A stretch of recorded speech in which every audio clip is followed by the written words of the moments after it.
everybody. Happy Tuesday. I actually got some sleep last night, so I am feeling a little bit more pepper. Yeah, is that the right word? Feeling a little bit more vibrant than usual. More pep in your step. There you go. See, I told everyone I butcher acronyms and analogies all the time, so there I go. I just said I was feeling pepper. More pep in my step. But today I am really excited. This is a guest that we had reached out to a few weeks ago, but with all of our schedules, that can be challenging. But today we have Travis from Travis T Logic with us. And I am so excited. I've spent the last couple of days going through all of his videos.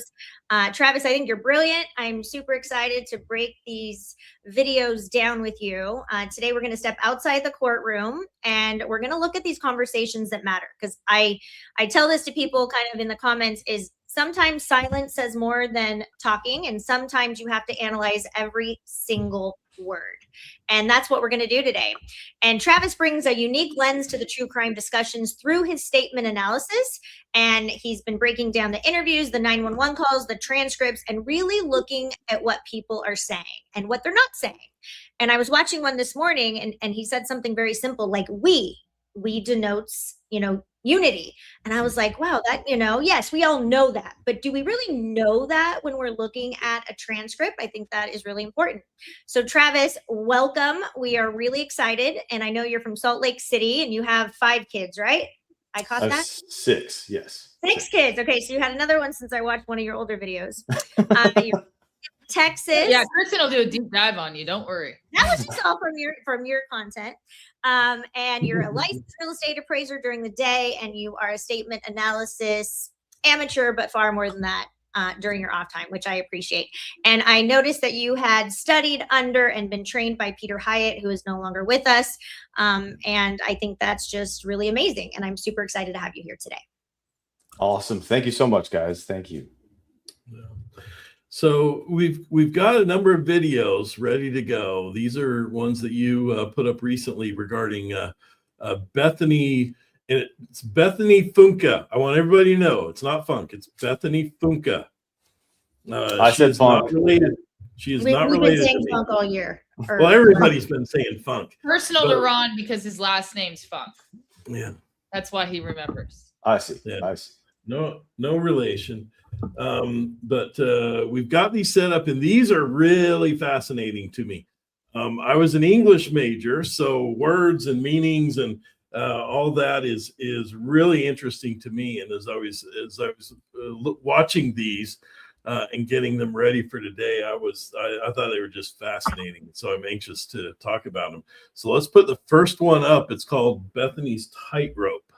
And just as a quick reminder before we get started to everyone, this is for entertainment purposes only. We are not making any specific accusations.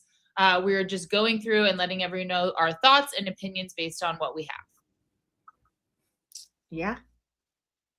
Oh, whoops. Am I messing it up? All right. Oh, I guess I need to start it, huh? So just before we get going, tell us what you're doing with these and what you're looking for.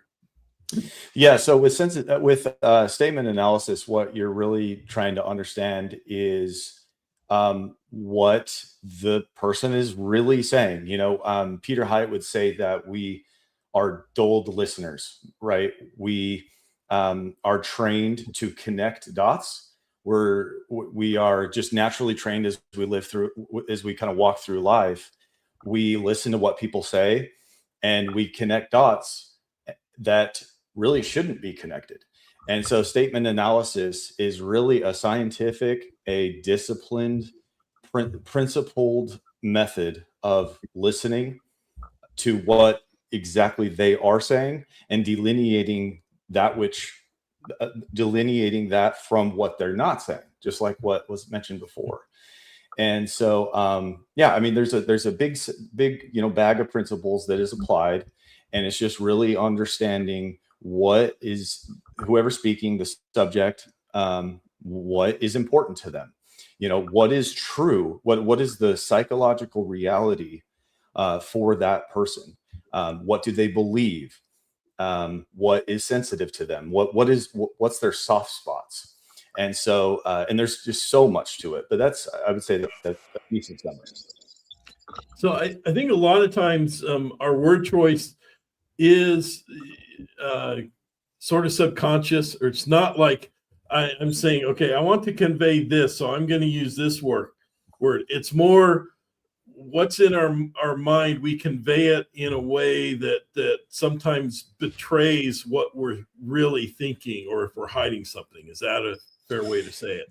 Yeah, basically, the way Peter would explain it is that we have the average 35-year-old has 25 to 30,000 $1,000, 25 to 30,000 words in their personal internal dictionary. And so when it's the speed of transmission that really makes it so that statement analysis works. So basically what happens is the brain, when recalling memories and putting together words, the brain is going back, grabbing the particular words that the brain wants to, that the brain remembers, selecting those words and not selecting all the other ones, and then organizing them together. It's called syntax, and then sending that to the mouth. It's called motor planning. And that process is so fast, we can't even measure it. And so when someone is deceptive, 80% of the time they want to omit information. And so that brain is wanting to send it, because what Peter would say is that the brain knows what it knows, right? And so when there is that recollection, pulling those words and it's sending it to the mouth, well, there's also another part of the brain, I would say the will, that is sometimes going, no, wait, don't say that. And so there's this interference. And so that process is so fast, the speed of transmission so fast. And when there's that interference, it does come out, and we call that leakage. So we're able to hear it, we're able to see it in the communication. Right. And so you started going through, or at least for these videos, one or more, I guess, of the statements of Bethany Funke. And you noticed some things that were telling to you, and you're now starting to go through these. So we've got this first video. What are you looking at in particular in this video? Well, with the tightrope, you have on one side, she has a need to describe things to where she has a need to not be concerned, right? Because the big question here is 4 people were murdered in your house and you didn't call 911, right? So there is a need to explain why. I just didn't think much of anything. And this is why it took me hours and hours and hours to call 911. But there's also a need to focus on someone else other than herself, because she was there. And so, as she says, Dylan says that she saw someone. And so there's also a need to, tell the truth about, well, Dylan said she saw someone. But if she makes such a big deal about, oh my gosh, Dylan said this man was running, this intruder was running around with a gun, then it comes back to the question, well, then why didn't you call 911? So she's on the tightrope. That's what I call it. Okay. Well, I'll start this video. You let me know if you want me to pause it and you want to say something about this. But this video is you giving your analysis of a portion of her statement, correct? Yep. All right. That sounds great. Really quick, Ron. We didn't tackle Travis's 911 call today because we talked a lot about the 911 call on this channel. But I do encourage you to go over to his channel, subscribe. He has a great video breaking down the 911 call literally word by word. I found it to be absolutely fascinating. And I think there's a lot that I agree with you on, Travis, with respect to Dylan. And then I also think you tackle some of the other people that are on the call well. So I encourage everybody, take an hour, go listen to it. It is worth every minute. All right. I'm going to start again. Travis, just let me know if you want me to stop it. Okay. The subject is walking a tightrope here. Is she not concerned, or is she concerned? If she's not concerned, how could you be not concerned if 4 people were murdered in the same house you were in? And how could you be not concerned if you're hearing things and your roommate is saying they saw someone? If you're concerned, why didn't you call 911? This is a tightrope. Would you, if you heard noises in another room, which sounded like someone may have fallen into a table, and you saw sparks or sparkles underneath your door, and it was at around 4 a.m., and you were concerned enough to call them all, but none of them answered, would that encourage you to simply think they just went to bed? Because that's what the subject is saying. Okay, what happened after that? Great question here by the sergeant. And look at this statement. It's a beautiful thing what a powerful question can do. And Dylan called me. She said she thinks she saw someone. And I didn't know like really what to think of it. Because sometimes we think we hear things a lot in the house. But it's usually just Ethan walking around. But she came, I told her to come to my room and she could sleep with me and we could lock the door and just stay in there just in case if there was anything. And that's all I know. I fell back asleep.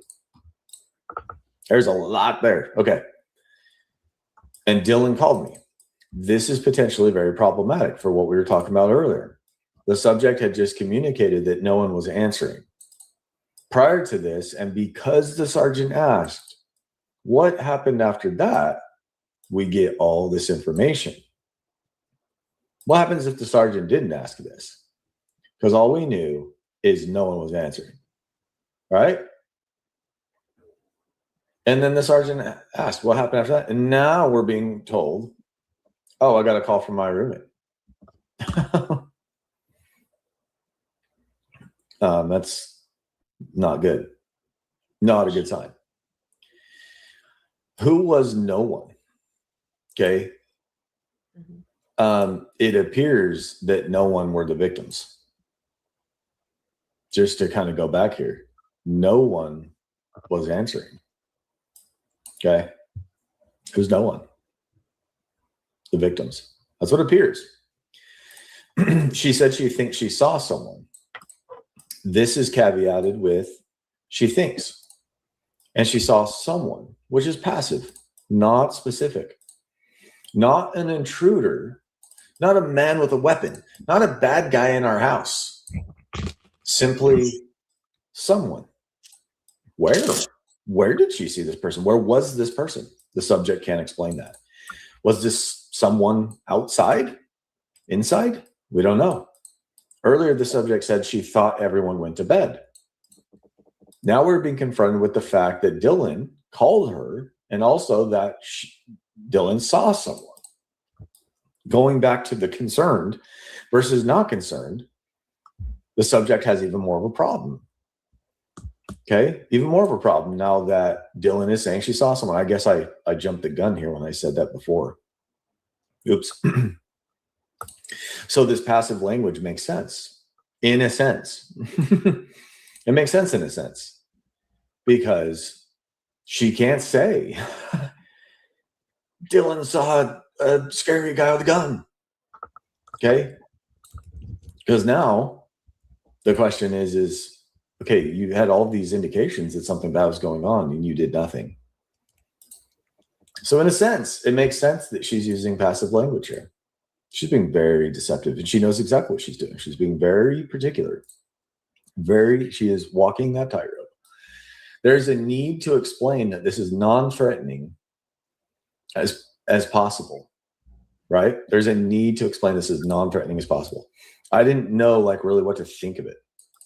The sergeant is being confronted with the fact that the subject was alarmed enough to call all of her roommates because she heard a sound and saw like a firework. And now Dylan is saying she saw someone. And and if we are interpreting, which we should not do, Dylan is scared enough to go down and sleep with the subject. The subject then explains why she didn't know like really what to think of it. So she preempts a question. Why did you not think much of it? She explains, because sometimes we think we hear things a lot in this house. sometimes is passive. All right. A lot there. So there's a lot of active versus passive. What is all the passive use of passive voice telling you about what she's saying and what's in her head? Yeah, I mean, if someone asks you, hey, why did you move? I don't know. Why did you move the car to a different parking spot? Well, sometimes I like to, have it be under shade. Well, that doesn't specify why exactly I did it that time. Okay, so when that's kind of a poor example, but she is being asked about a specific situation, about why she did something specifically that night. And when she gives her reason why, and it goes to sometimes, well, that's just a general reason. It's actually avoiding the specific situation, which denotes sensitivity, and it's actually psychological distancing from that situation. And it is a very, very often a deceptive tactic to do that. I hope that makes sense. Yeah. It definitely does to me, especially when you think about just cross-examining someone. It really is a vague and almost non-responsive answer to respond to a specific question in a vague way. That's typically something that I look at when anyone's on the stand and I'm looking at their general credibility. If someone's asking you a specific question and you can't specifically answer, of course, their body language is a part of it, but I agree the words really matter there. Yeah, it's exactly. It's the sort of thing that we see in depositions all the time. And I'm actually had something similar to this in a very recent deposition that we got a little combative over whether the person I was deposing was answering the question or not, because they did something very similar to that. It's, why did you do this? Well, sometimes this and this and this. And I kept the deponent's attorney kept saying, because I kept re-asking, I said, you're not answering the question. Here's the question. It kept saying, he's answered the question, move on. I'm like, no, I'm not going to move on because he's not answering the question. I'm asking this and he's answering that. Well, just because you don't like the answer doesn't mean that you get to keep asking him. He's using that exact tactic that you're talking about. And I see it over and over and over and over. And we use that. We both use it and combat it as attorneys all the time. That's cool. Yeah, you guys are very familiar with that. I was just going to say that, Ron. I think that sword goes both ways, because how many times have we all been in a deposition or a trial and, our client might not be the best version of themselves or done something that might not make them look good in front of the court. And we simply tell them, answer the question and only the question asked. And that generally is a sign that, hey, I'm going to give you a yes or no, but you're not going to get much else. Yeah, really, it makes sense if the nature of the question is general. What do you usually do? Then a usual answer, what they do often, makes sense. But when it's a specific question and then they go to what they usually do or sometimes do, it's a bad indication in statement analysis for sure. It's a great point. Yeah, and there's a good comment here by Sue Sleepless in South Africa. Sorry, without my glasses, I can't see that very well. See, words always matter. Yes. And I think that's absolutely true. And we don't always, I don't think, consciously decide what words to use. Sometimes we do, but sometimes it's even subconscious. But the reason why we use this word or this phrase versus this one, there's a reason. And I think it depends on if we're hiding something, if we want to redirect, or if we want to be completely upfront and blunt. Yes. Yeah. And go ahead. Oh, I was just going to say, I mean, Peter shares an example in a courtroom where there was I think a 14-year-old, she was found dead in the woods, and the suspect, the primary suspect, I believe he was, I don't know all the lingo in court, but he was brought to court, and he explained his testimony. And his testimony was he was doing drugs all by himself. He never saw the girl or anything like that. But then at one point in his testimony, he says, and then we were running out of daylight. And that we alone was enough for the jury to go, hey, you weren't alone. You're lying. And you were with her. One word got him. And the jury, that one word convinced the jury. So yes, words matter. And I think there's a huge challenge to that. I think we as people, I think a lot of people, we undermine words and the power of words, and statement analysis has really helped me, believe in the power of words. Yeah, I totally agree with that. And I also think that is why it's really important sometimes, although we have a lot of these videoed interviews, sometimes it's important to separate out the body language. Although the body language is really important, I think sometimes it can be distracting when you really look down at exactly what is being said. Sometimes I think we can kind of overlook those things. Can I say something about that? Yeah. So yeah, the body language, my understanding, unless I'm wrong, what I would say, I guess I'm gonna throw my hat in this ring and defend statement analysis. What I think statement analysis separates itself from a lot of other ways to identify deception is there are principles that you can teach to young people, old people, whoever you are, young, old, big, small, dark, white, and they can apply those principles.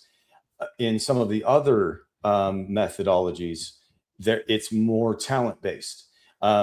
We've seen that certain individuals, they can do the thing, but they can't really transfer that to other people, and that's why I love talking about statement analysis, and I defend it in that sense that it is scientific, it is repeatable. And so, I can teach these principles to my kids, I can teach them to y'all, and you can approach statements and come up with very similar conclusions. Travis, here's a question for you. I just put up from Katie K.88. What about the lack of words? So the lack of words, I'm a big Taking Back Sunday fan. I always think of lyrics from that band. I was a big emo kid when I was younger. It's times like these when silence means everything. So what people say is very important. What they don't say can be equally or even more important. And so I think of when I hear this. Did I lose you? You froze up for a sec. Well, we're good. Uh-oh. Can you see me? Yep. Oh, okay. Sorry about that. So what I think of is social introductions. Okay. Yeah, my screen is black, so I can't even see y'all right now. Yeah. Do you want you're frozen on our side too in like a still picture? I just got kicked out. I think they were trying to remove you and add you back. Okay. Are you still frozen? I can see you guys. I just like my own picture is black. So can you guys see me? No, but we can hear you. Oh, we can hear you. If you want to try to get out and get back in, we can do that if you want. Right. Sometimes let me try that. Okay. And we can talk while he's doing that. So, Kristen, what are your thoughts on what a lack of words would say to you? So I think silence, I'm with Travis. I think silence can say a lot more. So I know a lot of people think that, by BK's parents being silent, for the vast majority of the last couple of years, I think someone actually sent me a message or commented yesterday saying, I can't believe they don't love him because they're not saying anything and they're not filing anything. Now, I get it. We don't necessarily know that an appeal has been filed yet. We're hoping it's happening, but I do not make the connection that his parents don't love him because they're silent. I actually think the opposite. I think I think there was the gag order, and I think that Steve G might have been the poster child of what not to do when there's a gag order and there's a case. And I think they were probably under pretty strict instructions from the defense team that, hey, every single thing you say, you're going to have a statement analysis expert going through it, and you're damned if you do, you're damned if you don't. So I actually don't equate BK's parents' silence to we're not doing anything, we don't love him, he can rot in jail. I actually take it completely the other way, and it makes me feel optimistic. I do wish there would have been some statement, but I don't connect those dots. What about you, Sam?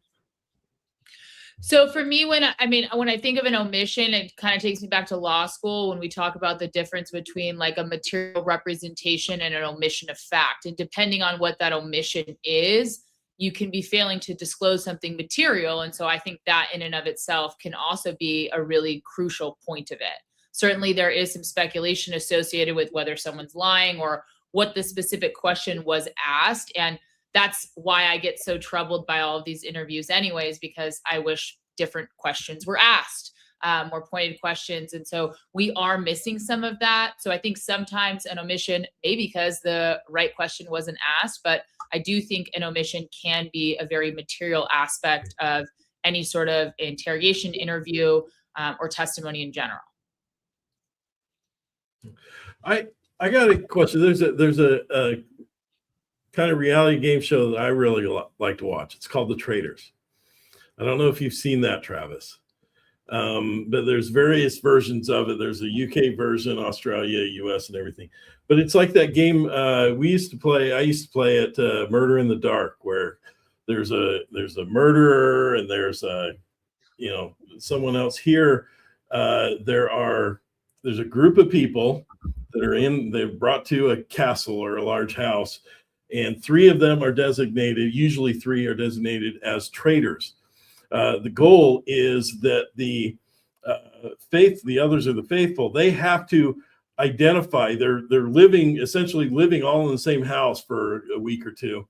They have to identify who the traitors are. Every day they have this big round table where they discuss it and look at and talk about the clues and who's the traitor, and they kick someone out, and then they say, are you a traitor or a faithful? It's a great show. But it's really interesting because the audience, we know who the traitors are. And so we're watching the people who don't know who the traitors are talk about all the little clues and things that are said.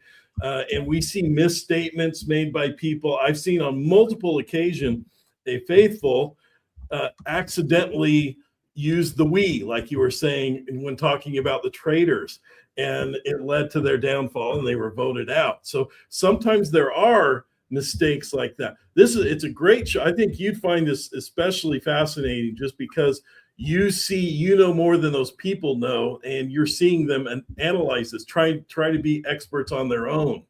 It's just really fascinating. Sounds cool. I want to check that out. It's called Traitors. The Traitors, yeah. You know what that reminds me of? That reminds me of a game we used to play at church. It's called Mafia. You guys ever played that? That's it. Mafia, not Murder in the Dark. Mafia. Okay, I think that's what it was drawn from. Yeah. That's awesome. Yeah. I definitely want to check that out. There you go, Ron. Brian Todd thinks you are pumpkin smoking. I love that, Brian. Pumpkin smoking. Pumpkin smoking. Oh, I might steal that, Brian. That's cool. So y'all can see me and hear me okay now, right? Yeah. Yes. Okay, cool.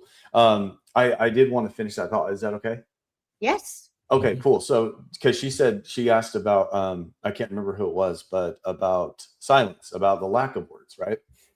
And what I think of is social introductions.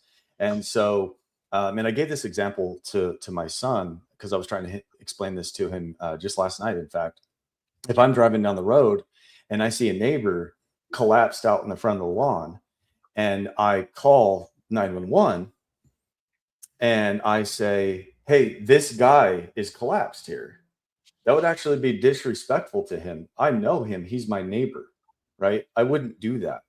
And so if I was listening to that 911 call and it came to find out that the 911 caller actually knew this person and referred to him as this guy, I would go, we need to look at that person right away, right? When another example is, if I'm out with my wife and kids, let's say at church, and I come up to another family and I go to shake the gentleman's hand and I say, hey, my name's Travis. This is my wife, Arian. These are my kids. And then he's like, my name's Bob. And his wife and kids are right next to him and he says nothing more. that's right there. It's indicative. I mean, it would be awkward. It'd be like, oh, is this your wife? You know? So social introductions are really important in a statement. And so and we have a huge problem with Idaho 4 with Dylan and Bethany on this. What we really want to see is three things. We want to see my and title and name. That's a complete social introduction. Even if, like I said, they're neighbors, we would at least have, that's my neighbor Joe. And so it denotes respect. Okay, just basic line recognition that they are a person, recognizing you know them. And with Idaho 4, we have one of the three of the requirements for a complete social introduction. So why am I bringing this up? Well, the lack of words, the lack of saying my roommate, Kaylee. Instead, it's Kaylee. So the lack of those words, the lack of explaining who she is to the subject, it means everything. You know, you bring up something. We the other day we went over, I think Dylan's initial interview with law enforcement that was on the body cam, and I remember noticing that she referred to Kaylee as Jack's ex-girlfriend, Kaylee, to the investigator. That was the introduction. I don't even remember there being a mention of Jack DeCour at all before that, but she very specifically said Jack's ex is Kaylee or something like that. Yeah, it's definitely not my friend and my roommate, Kaylee. It's either my roommate or her or Jack's ex-girlfriend. Yeah. And so what we look for is the truth is that those with guilt or guilty knowledge of those who are deceased, they will find ways, oftentimes they will find ways to insult or blame their victims. And so when they introduce victims like that, it is what we call leakage. It is leaking the anger, the guilt, the frustration, the blaming, the insulting. It's leaking by just how they refer to them. So, yeah. Okay, so I have a question. So Ron just brought up the traders, and I think we all agree that sometimes people do misspeak. So is there also a component to this where you're looking for a pattern of this occurring? Yeah. So statement analysis is a bunch of pillars or layers of hardening clay. Okay. It's just like so many things. There are counter arguments. There are other things you need to consider. So with a statement, you mentioned the questions being asked. That's so huge for statement analysis. So there's a kind of a lot to explain here. So the more context we have, the better the analysis, right? If we just have a couple words, the statement analysis, you can analyze it, but your level of confidence is diminished, right? And so now the more context that you have, where the subject is using what we call the free editing process. So where they have freely chosen what to talk about, how to talk about it, where to talk about, etc. The more we have of that, the more solid the analysis is.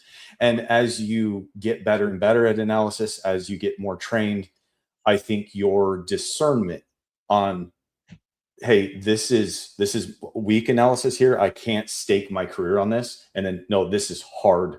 This is solid. I will stake my career on this. You know what I mean? Right. So. And we actually had a good comment, and I agree with them. Benny the Pirate, here we go.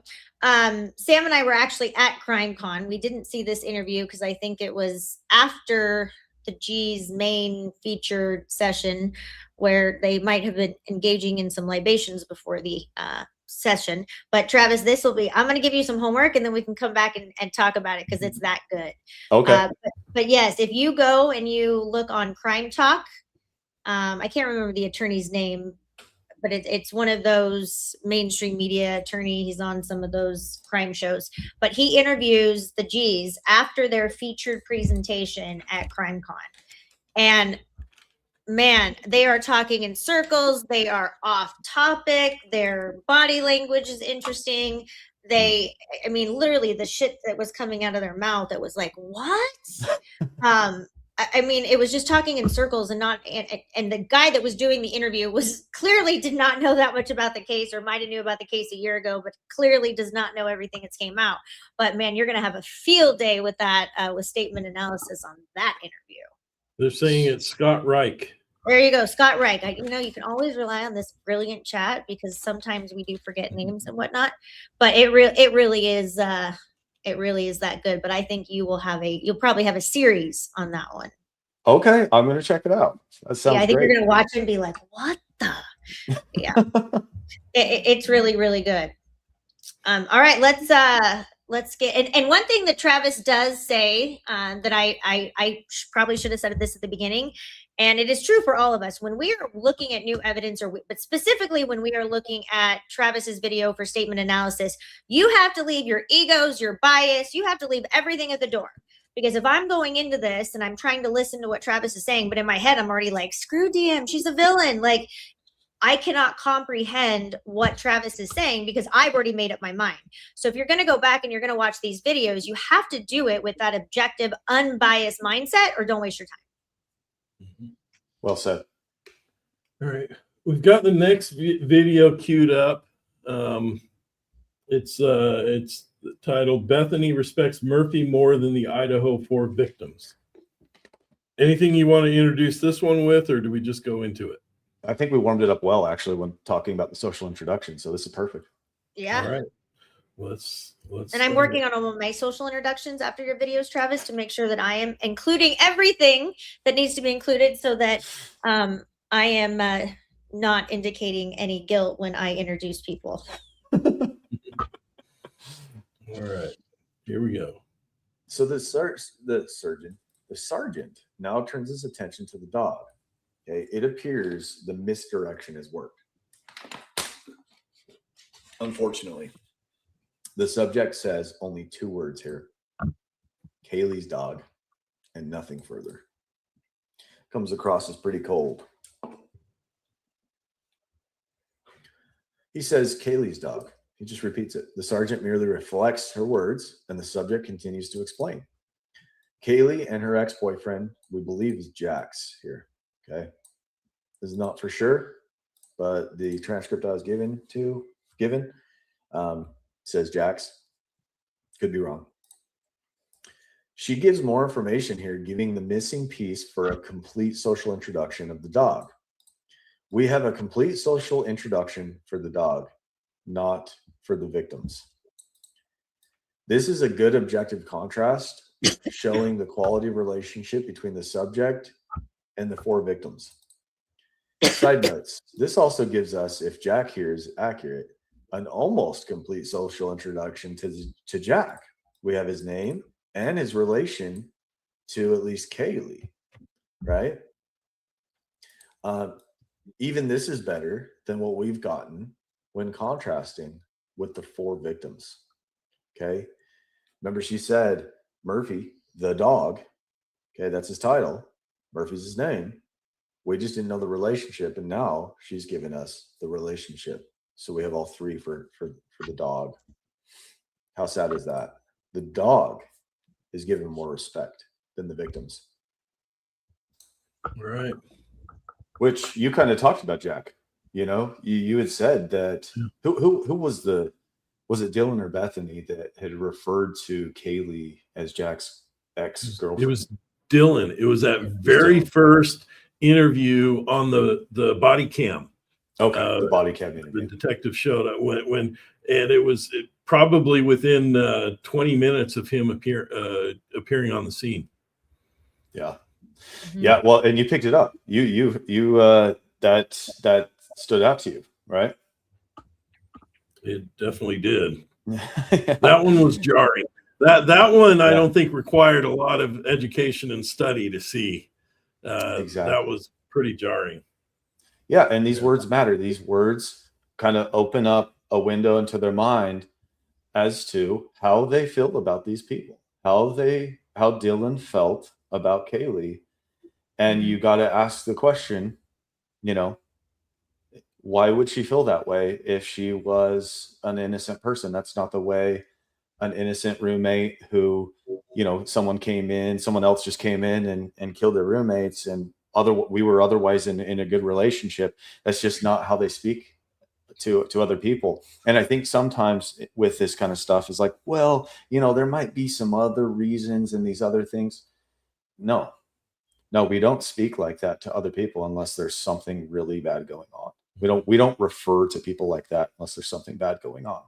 So it's a great indication, and it gives, for me personally, it gives me great confidence in the greater aspect, the conclusions that I have made about Dylan and about to make regarding Bethany. And I love that you're tackling Bethany, because sometimes I think she's kind of often overlooked for whatever reason, because a lot of the focus is on Dylan. And if you take what you're talking about and your methods with statement analysis, and you look at it in the totality of the circumstance, that's just another X in Dylan's column. You're saying there's no respect. There's definitely showing signs of deception. And, from all the other information that everyone in this chat and beyond in the community has gathered, it was very clear that Dylan was not a fan of Kaylee. But I think your analysis takes it to a whole nother level as to how else is that evidence showing it.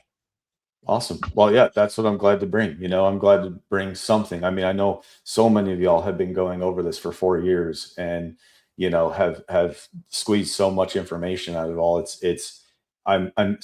It makes me feel really good to know that what I'm doing provides something new, something fresh. It does.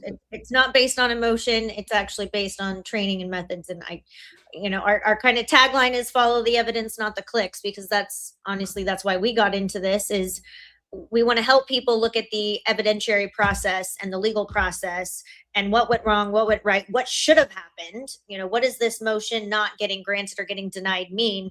And yeah, every now and then we do speculate. We're humans. We do have emotions to some extent. When you're looking at those transcripts from Dylan, you literally want to rip your hair out. No pun intended. No pun intended there. But we try to keep it to the basics of the evidence. But here's a comment. And I know it's coming from, I'm so blind, Wisdom Sleuth 777, but it was referring to Rollo. And Rollo's a great creator. He's got fascinating stuff, content, and he's been doing this from the very beginning. I think I've watched every one of his videos. If you haven't, go back, like, subscribe. I'll make sure that we share his link in here as well. But can you really quick, because you talked a lot about this, and I don't know which video it was, with respect to how few times Dylan actually says Kaylee and Bethany's name during a specific interview. You mean Kaylee and Maddie? Sorry, Kaylee and Maddie. Yes. Oh, yeah.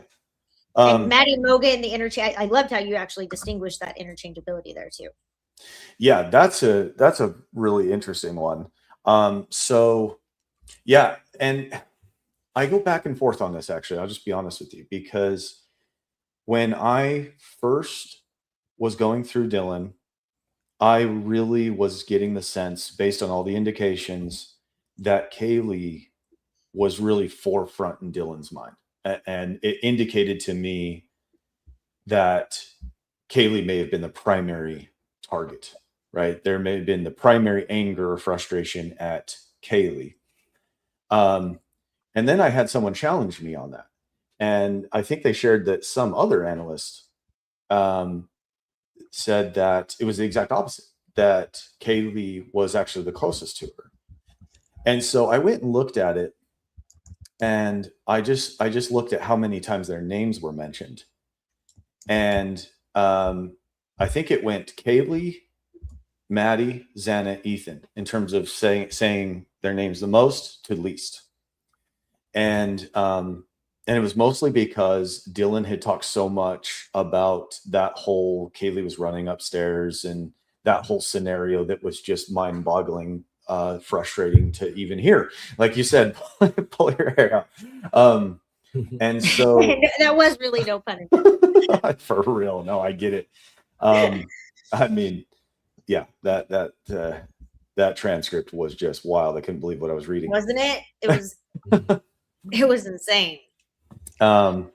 Yeah, it's weird. I mean, this is a side note, and I'm sure I'm preaching to the choir here, but man, how did they not suspect Dylan of anything? Wow.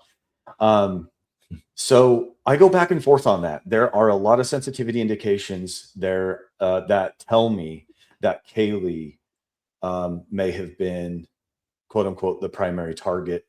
And that's a little speculative. It's definitely not something that I'd be like, no, I'm absolutely sure about it. But the fact that she does say her name so much, does make me pause. And the fact that Ethan was almost not mentioned at all, it does make me pause, because Peter has said, like he showed this one 911 call where actually a law enforcement, I think it was a chief, he actually shot his wife and called 911. And during the whole 911 call, he would not say her name. He never identified her, and which indicated extreme psychological distancing. And it really blew away Peter. And so the lack of saying the name also can be an indication. So I am getting a little bit of, I paused at that whole thing there. I think there's arguments both sides, but my initial impression was that Kaylee was what she had her sights set on. So hopefully that answers your question.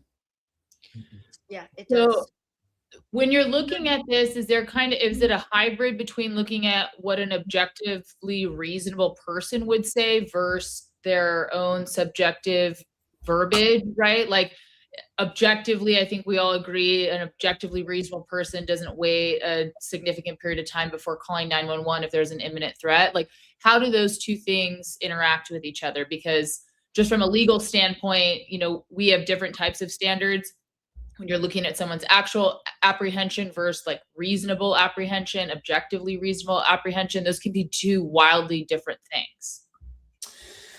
It's a really good question.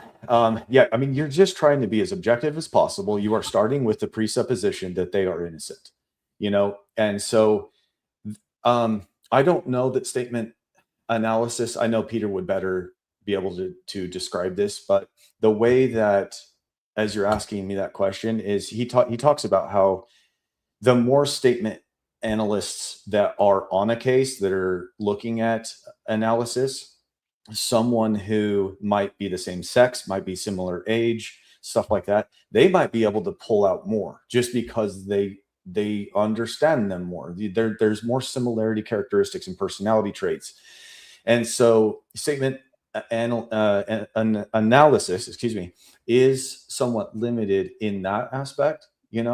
I'm a male, I'm almost 40, so when I'm listening to someone who I don't share a whole lot of similarities for, sex or age or different part of the country, things like that, my analysis might be more not as, it doesn't get into all the cracks and crevices as well, so but yeah, hopefully that answers it.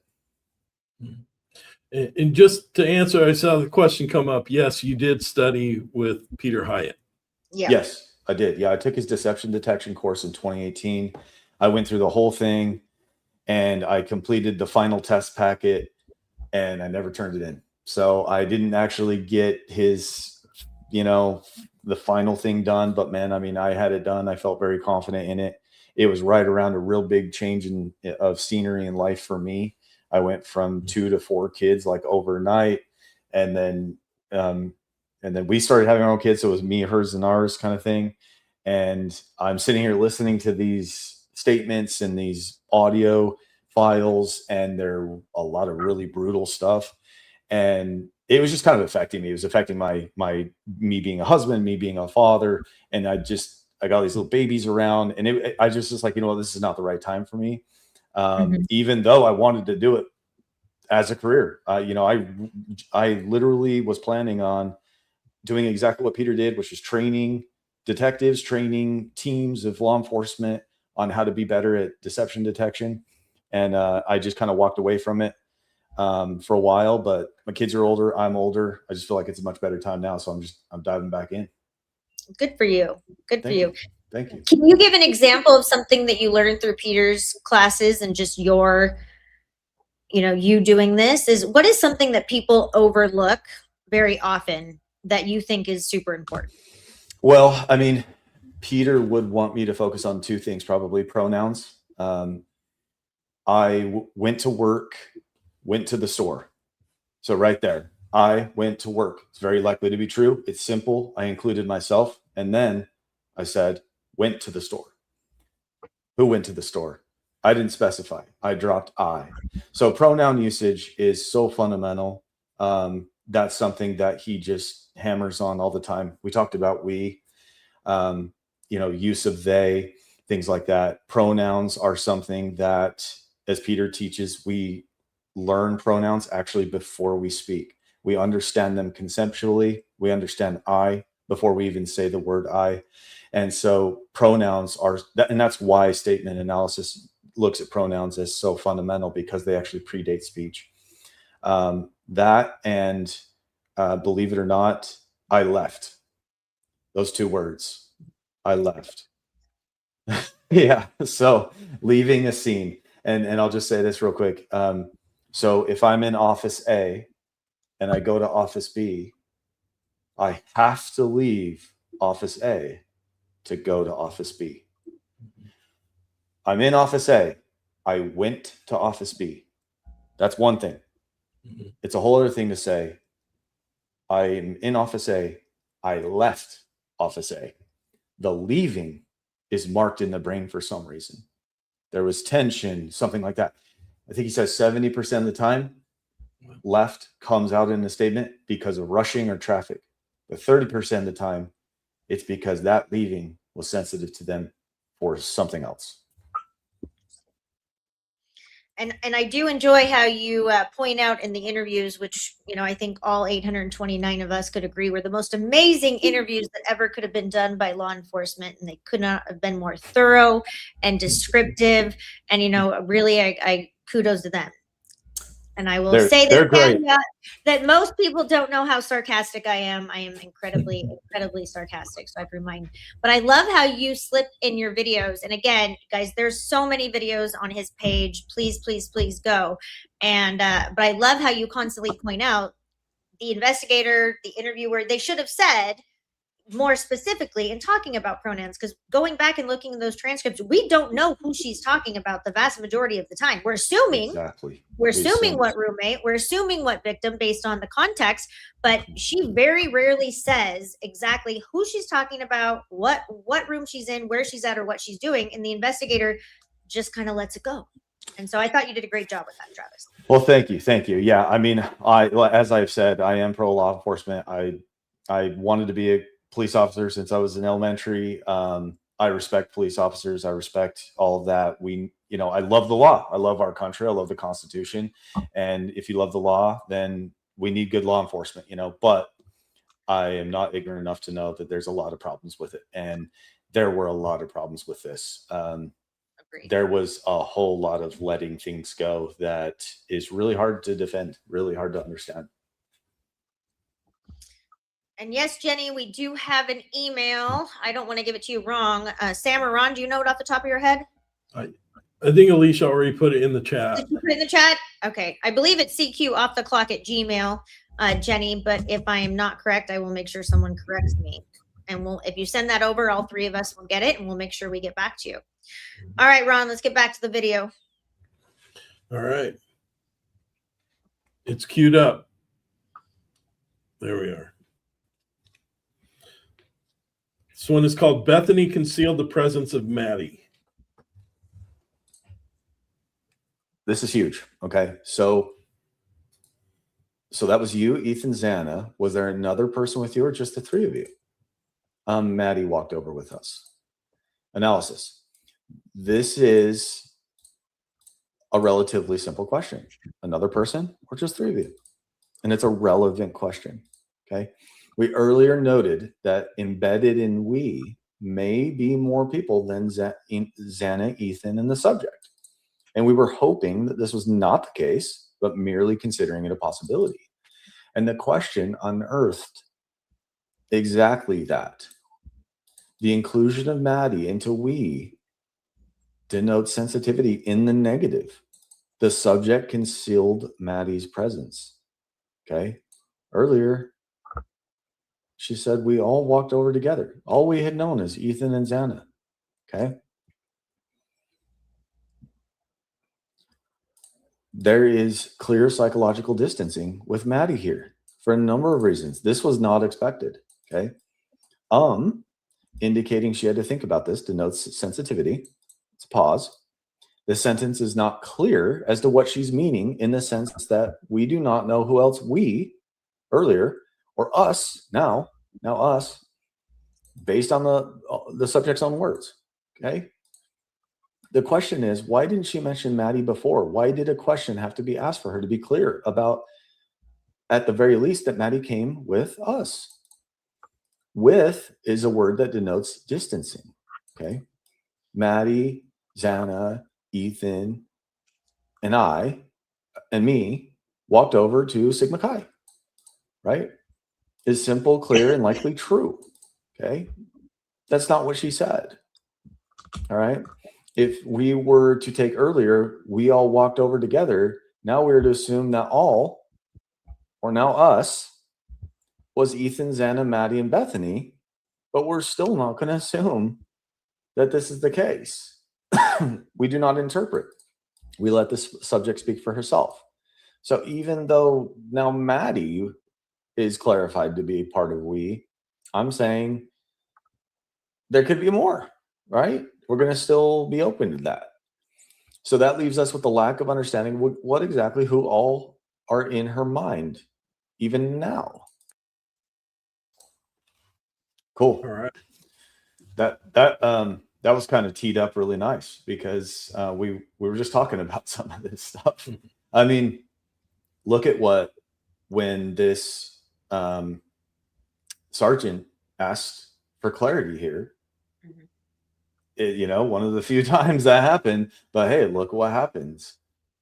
She's exposed that she was being deceptive and she was concealing Maddie. I mean, it really bugs me that she concealed Maddie. She did not want to say that Maddie was with them. And what is interesting about this one is she concealed it with we, because we does denote unity and cooperation.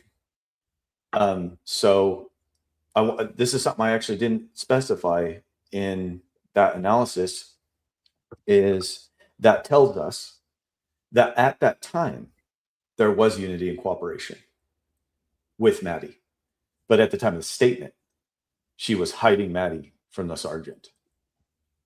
At that time in the statement, she post everything that happened, now that Maddie's deceased and now that all this crap happened, sitting in front of the sergeant, she was psychologically distanced from Maddie. And that's why she deceptively hid her. Does that make sense? Mm-hmm. So I was trying to find this question. Rolo just had a question up. Right here. Hold on, Sam. I'll pull it up. I have it saved. It's a great question. So did you notice how Dylan kept cracking her hands throughout the whole first interview at MPD, like when you hit a punching bag or used a hammer a lot? I did notice. So I'll be honest with you, and this probably drives people nuts. I try not to notice. I do. I really try to just analyze the words. I'm not a behavioral analyst. I'm not a body language professional. And by the way, I hope that what I said did not come across as I think that stuff doesn't work. It's not that. Not at all. I'm sure that there are people who are amazing at that. I just meant the replication of it and the transferability of it and all that. So, but yes, I noticed she was fidgety with her hands. She cracked her knuckles. I couldn't help but notice that, and it was hard not to be distracted by it. She looked really nervous, and she also had long sleeve shirt on, which I thought was also interesting. Was she hiding some marks? Was she even checked? I mean, do we even know that? I've been meaning to ask somebody. I mean, do we know? No. Okay. I don't know. We know, but she was never, from day one, she was coddled and really not ever treated as a person of interest unless it was behind the scenes that we're just not necessarily aware of. But I mean, we've talked to a few experts in this case, and it was almost like nobody wanted to touch that with a 10-foot pole. I have so many questions about that. But she was also wearing pants and long sleeve shirt. I did notice that. I thought that was very interesting. But can I ask y'all a question about that? Yeah. Mhm. So was the Idaho Police Department, were they under some sort of pressure? Was there something weird going on with them unrelated to this case, but around that time that may have made them feel pressure about not pressuring these young girls?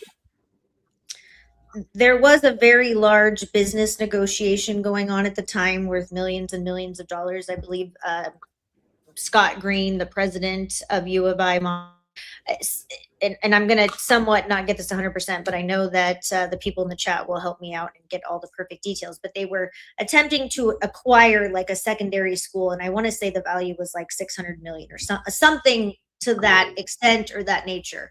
And that was something that piqued my interest very, very, very early on in the case, because obviously a scandal like this, we have a quadruple homicide on an off-campus house that's, you know, in the middle of the Greek area. That would obviously be negative publicity and do damage to the reputation, which obviously can have a negative connotation with respect to any very large extreme business negotiation. And it didn't end up going through at some point, but I do know that that was a pretty big deal in my eyes when I first got into this case. There's a lot of really smart people and creators that dive into a lot more of the what's going on behind the scenes type of stuff. Right. And but yeah, there's a lot of questionable relationships, or you know, even just with that house, how many people lived in that house. That, you know, I think Scott Green, the president, I think he was a part owner and potentially lived there at some point during his childhood. Again, chat, correct me if I'm off on any of these, but there's just some really weird, deep connections, relationships, friendships, familial relationships that really kind of make you think a lot about a lot of stuff. I think there's also some just natural pressure that they would want this to have been done by somebody outside of their little community. That it would be horrible for the university and for the Greek system there if this was done by people within the community. And there's a lot of reasons why I think they might either consciously or subconsciously want to see this as something done by someone else, which Brian Koberger qualifies as someone from outside of the University of Idaho. Yeah, I keep wondering about external pressure. You know, what kind of external pressure was going on? Did you see that video when it's two officers outside the residence? I think like the crime scene investigators, or, you know, law enforcement is inside gathering evidence. I think Mabbitt might have been in there at the time. But two of them were talking, and there is a recording of it. I can send it to you after it's over. A couple creators have done great content, but one of them even says something. It's after they actually infer that the first thing they heard was that Ethan might have self-harmed himself. So there are a lot of wild theories going on at the beginning, but one of them says, man, right when retention was getting better and things were looking up, you know, and so that kind of, again, another thing I write down in my journal, and I'm like, okay, you know, good catch. This really truly, because you think, why are people being protected? Why is there not a deeper investigation on some of these people, some of these issues? And it's hard for a lot of us to understand why. But that university, who has a very, very, very mutually benefit contract with each other, as well as a relationship with Moscow PD, you know, they're independent contractors, but they have a very lucrative contract with U of I. It's like, how many people work for the school? How many people are employed by the school? How much does that university control that town? And I think you can go down a really dark rabbit hole if you start getting into that. Well, what you said speaks to priority. Not, we need to find out who did this. We need to get him behind bars. It's, man, retention and the image. And so, yeah, I think that supports the concerns. I did see a question earlier what was it about? And I appreciate, thank you, Bruce Clues.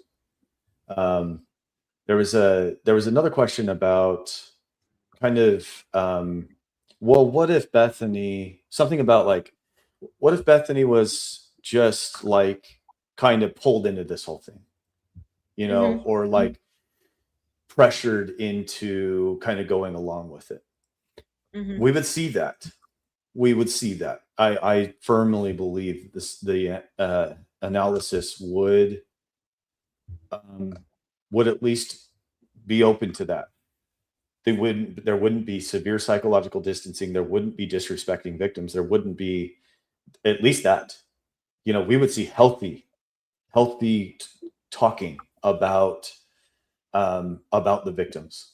And so I hope that makes sense. But we would also see truthfulness, and we wouldn't see deception. We wouldn't also see cryptic words that indicate she was actually in the room, in Kaylee's room, quite possibly at the time that they got murdered. So, yeah. What draws you to that? How did you get there? So, what draws me to that is where I'm going to pull it up here just so I don't butcher it. I mean, I pretty much have it memorized, but she says, Kaylee and Maddie came home from the club. And then a little bit later, she says, and then we all went up to Kaylee's room and hung out. And then, which is a passage of time, missing information, talked. So I'm not going to say I'm not going to say if she can't say it, but what she is saying is that they hung out and then talked. So I asked the question, what kind of hanging out with everyone in Kaylee's room happens when there's no talking? All of them. So were they just sitting there hanging out silently? To me, this is a really bad indication. And it indicates to me that we were hanging out in the room, in Kaylee's room, all of us, and then passage of time, talked. That's when the talking happened. That there was no pronouns either. Drop pronouns. She didn't say we talked. She just said talked. That indicates to me, and this again, this is just looking at the ensemble of the whole statement. That indicates to me that post-crime activity, talking, planning, covering up, that kind of thing. So that's where I get that. And was that something that you found to be consistent with Bethany, that she didn't often use pronouns? Yes. I mean, there's specific instances where she definitely drops pronouns. Yes. And I mean, I'm trying to think. I mean, she does have some pronoun usage, so it's kind of a mixed bag, you know. And I'll be honest with you, when I first listened to Bethany, I didn't actually hear a whole lot. She was really good in the sense that she's really good at hiding. She's really good at omitting, and I'm glad that I did Dylan first because I feel like it really sharpened my axe. And there was even things that I had missed. I went back after I kind of cleared up my mind and went back, and then I went, oh my gosh, I realized something here. And so she was tricky. She was much more difficult. I mean, Dylan's just kind of, you know, she was wild with how much she would just say things and just leaked everywhere. But Bethany was much more cagey. What did you think about when Bethany was being interviewed very immediately thereafter, close to it, and she was more concerned about when she could get home for Thanksgiving during the interview than actually helping her very close friends unalive or be found? Did you? Yeah, I've heard that. Is that on the street? Is that like the very first? No, that's the where body she's cam? actually I think she's in Moscow PD. I think she's in their headquarters, and she's sitting, and I think she's yelling and wearing a yellow sweatshirt, if I remember correctly. But it was very, just like you're describing, very aloof, very. But I think she says, she's asking, like, I just want to go home for Thanksgiving. Another Yeah, little red flag. yeah, I mean, and that speaks to priority. That speaks to, hey, I'm not interested. First of all, it speaks to, this is uncomfortable to me. I don't want to be here. Second of all, the victims, my roommates, my so-called friends or whatnot, we would think, they don't. I don't owe them anything. There's no loyalty. There's poor relationship. It's a horrible sign. I mean, it's a horrible sign. I mean, anyone who we put ourselves in that situation, and hey, it's kind of actually the opposite. It's law enforcement. What are you doing? Find out who did this to my friends. Like, I don't care about anything else. What are you doing? Why are you sitting in here talking with me? This is what you need to go be doing. Go look at them. Go look at them. So not, oh, well, this is, I want to go to Thanksgiving. I mean, it's a horrible sign. And it makes a lot of sense. While after analyzing 2/3 of her interview here, it makes perfect sense. Are there any transcripts in this case that you've looked at or interviews that you've watched where you thought that the person being interviewed was believable? Oh, yeah. Truthful? Yes. Yeah, absolutely. Yes. In fact, now I don't want to end up putting my foot in my mouth here. But you can say, as of today, this is who I felt. Yeah. So I'm a little slow. So look, let me say two things. One is statement analysis is like level 1.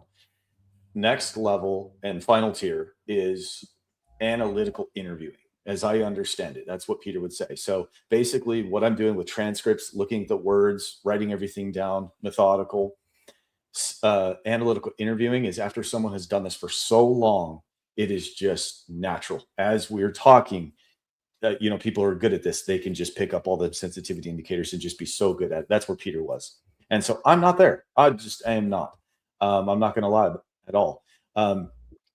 But when it comes to Hunter, we were going through that on Dega's channel, and we listened to him, and I heard good pronoun usage. Nothing really stood out to me. And even in, are you referring to Hunter Johnson or Chapin? Johnson, the brother, Emily's boyfriend. Okay, so Johnson. Okay, just want to clarify. Hunter Johnson. Yeah, I also want to look into Hunter Chapin as well. But again, that's not me pulling up the transcript, looking at it, breaking it all down. And yes, deception detection is really important, and it's all fun and interesting when, hey, look at, you're finding all this deception, but it's just as important to hear truthful statements. And so what we're looking for is reliable denials. I mean, if Bethany right off the bat was like, I did not do this to them, that would be great. That we would love to hear that. Like, I did not kill my roommates. I didn't do this. We want to see those denials. Not didn't do it. Drop the I. Not I would never do that. But a direct I did or did not, and whatever accusation it is. Obviously, they were never accused. But I'm just saying, Peter would give examples where there was like 6 potential people who like stole an iPad, and he would call them, and 5 of them right off the bat were just like, I didn't do this. I didn't steal the iPad. And they just faced it head on, and they said a reliable denial. I did or did not accusation. That's very likely true. It's very rare someone can just outright lie. It's stressful on the brain to lie. And so we're looking for that. And there were reliable statements in Bethany where she does say, I did this. And I will point out, hey, this is very likely true right here, And so even within Bethany, yeah, I'm pointing out deception, but I'm trying to be as best I can to be objective and balanced and point out, hey, this is likely true right here. I see a question that we see Jenny NY67 is asking. And it's the saying, I, stuttering like that before giving a response. Does that suggest anything to you? Stuttering. Yeah, it indicates internal stress. You know, it indicates tension, internal tension and stress. And I stuttered. I am nervous. I'm nervous in front of a camera. I'm nervous in front of new people. And so I'll stutter and say and stuff like that. When we're talking about in front of a sergeant that is going, hey, tell me what happened here. Tell me what happened there. When it's someone who, this was my friends, this was my roommates, there shouldn't be this internal stress and tension about the presence of an investigator. That is a indication, not a proof. It's an indication of possible guilt. You know, they're worried for themselves rather than, okay, this is what happened, I'm here to help, kind of thing. I hope, does that answer the question, or did I miss it? I think that answers that. That's I stutter a lot. I know that. I'm sometimes my brain, I think, works a little too fast for my mouth. My wife will tell you that. So I like that you went to not necessarily deception, but stress. And yes. So I think that's a great, as I just did. And thinking. And for me, it's just I'm trying to think and get the words out sometimes. Exactly. Yeah, it's an indication of thinking. And so if it's like, hey, so you were sitting watching Vampire Diaries, what happened next? There's thinking. Mm-hmm. It's not a good sign. It's like, you already know what happened. Just share it. Rather than you're trying to articulate new thoughts. You're trying to talk with 4 different people while 800 people are watching. It's contextually, it makes a whole lot more sense. You know what I mean? Well, if you're talking about the context of it too, though, it also is going to vary person to person. If somebody, right, they don't normally stutter and then they stutter, is that a bigger indicator than somebody who maybe it's in their normal speech pattern to do it? And so that kind of thought process the more context you have, the more interviews or statements made by a particular person, the more confident maybe you can feel in whether or not they're being deceptive or there's indicators of them being deceptive. Yep, 100%. Yeah, that's why the more we get open-ended questions, tell me what happened from there. Okay, and then what happened next? And they're going in the free editing process. They're free to answer it. They're not constrained by contamination. And we have more and more and more of that. We now have a larger context, and we see, okay, they stutter here, they stutter here, they stutter here. Wow, we're seeing a pattern there. And on the flip side, you can be like, okay, then all of a sudden, there's a stutter here. And we're also seeing other indications that lead us into, higher complexities of the situation that indicate distancing and a bad relationship and stuff like that. So you kind of got to weigh things, and that's kind of up to the analyst. And that's why this is something you need to train. This is something you need to practice. This is something that you need to identify. It's not as simple as, I'm just going through my checklist and it's this, then this, then this. It's more than that. There needs to be education and knowledge and training and experience to help weigh all of those things. Yeah, I got a lot of homework for you, Travis. We got awesome. A lot of requests here. There's a Scott Perky interview, which is wild. I'm not even going to try to describe it. It is wild. I think you would have a field day with that one as well. I know personally, it's called Scott Perky. Okay. And I know that chat can fill in some more details. It was probably one of the strangest interviews I've ever listened to. I think his daughter lived in the house at some point. But I will let the chat give you the details on Scott Perky. I listened to the video, I think on Outcast channel a few months ago, and it was one of those you're like, what am I even listening to? Like, it was so bizarre. And then I personally would love you to tackle Jack John Showalter's interview, because I think everything that comes out of that guy's mouth is an intentional fabrication. I think he has a very loose relationship with the truth, to put it nicely. Well, I am very curious I want to analyze as many as I can during for this Idaho case, because I'm now hearing two people that I believe were part of this, and the question is how many more are there? How I many think there's more? more than two that were involved, but that's just our personal opinion and speculation. I can give you a starter list if you want offline. But this is a comment with by Meg Star. Meg is amazing. She is probably one of the best deep dive researchers that I've had the pleasure of sending her information over to look at. She is Awesome. Outcast main mod, and she's been nice enough to be helping us out. But she has a great question. She's very, very smart woman. So what about using the like every other word being, besides it being a filler word? Because she does say like Mhm. a lot. She does say like a lot, and And I not in look that Valley Girl kind of way. It's like she's trying to figure out what like to say next. like, yeah, like a whole lot. But there are situations where she doesn't. It's not all the time. It's not every word. Um, you know, there are times where she doesn't use it, and so we look at that. I mean, when she's talking about the firework, for example, I mean, that's fresh on my mind.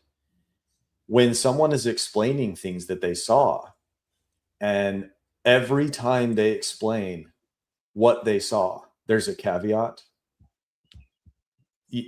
There has to be at least openness to this is just a straight fabrication. Because to explain what the eyes saw, I saw orange sparks. Boom. I saw orange sparks. Great. It's very likely to be true. I saw like sparks. And every single time she talks about it, her account has a caveat in there.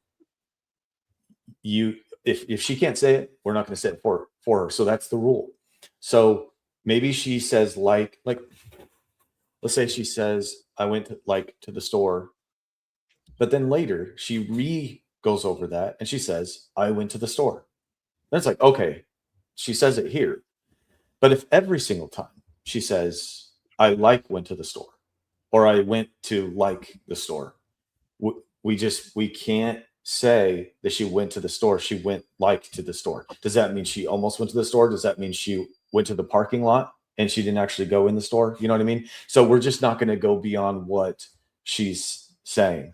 And yeah, the likes are frustrating, but I will say that the law of economy is something that Peter talks about. The brain likes to say words as simple as possible. So if you talk about 49ers or Steve Young earlier, we were in the back room talking about that. And I say, I love the 49ers. The brain just wants to keep it simple versus I really tremendously, just with all my heart and all my passion, I love the 49ers. It's taxing to add so many words onto it. And so the law of economy says, hey, the simplest statements are likely the most true.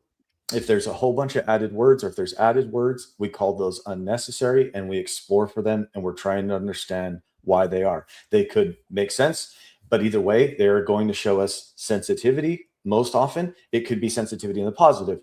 They're stressed right now. They're a little nervous because we're, talking amongst a lot of people, and we're trying to articulate and new creative ways of explaining things versus all these added words in a investigation of what happened yesterday, when it's just simple things like who all was in the room.